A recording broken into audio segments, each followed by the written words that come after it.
Hello friends, welcome back to the new tutorial. Today we are going to learn about install Rust, Node.js and the Tauri CLI on the Linux. Those who haven't subscribed my channel yet, please do subscribe my channel, and if you like the video, please do like, share and comment on my video. Let's get started. So here we go with this. So first of all, let's run this command for the sudo update. Let's go to terminal. Let's go with this sudo apt update. Add the password, hit enter. So yes, so put yes and leave it. Moving to the next command, that is this command, very important. Okay, so add this.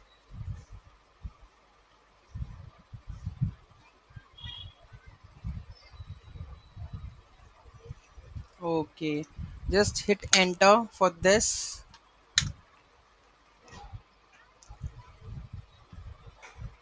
So it's installing. What else? Let's move to the next one for the installing the Rust. So you have to follow this one. Okay, so let's install this. For the Rust,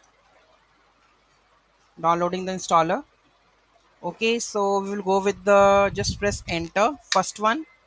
Could not amend the shell profile with this, could not write cc file with permissions, denied.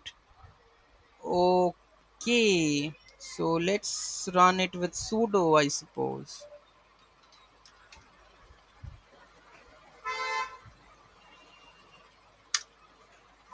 Could not amend the shell profile with bash, could not write this, home Rajnikant, bash permissions, denied.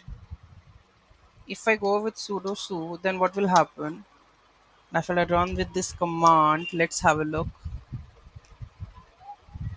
There's a permissions issue. Okay, let's run this command, copy this.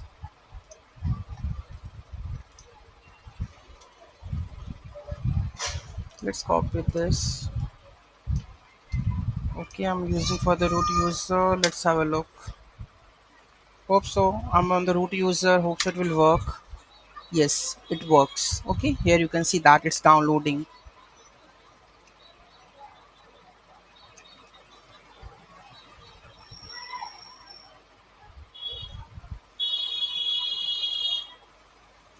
Okay, cargo, clippy, rust docs, everything is now installing here. You can see that.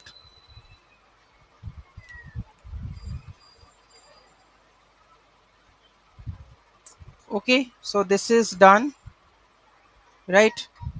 So the installation process is completed. So for the Rust, for the Node, for the CLI, everything is Rust is done. Ubuntu Linux for the Tauri is installed. Okay, and then like last one, which one it is left with? Yeah, this is done. Okay, Rust is installed and everything is there. Okay, so done. After that, the next step would be like we have to create a desktop application. Okay, so in the next video we are going to learn how we are going to create a desktop application, and what are the front end web frameworks it was asking for, like which one we have to choose. Okay, in the next video. Thank you so much for watching this video. Have a great day.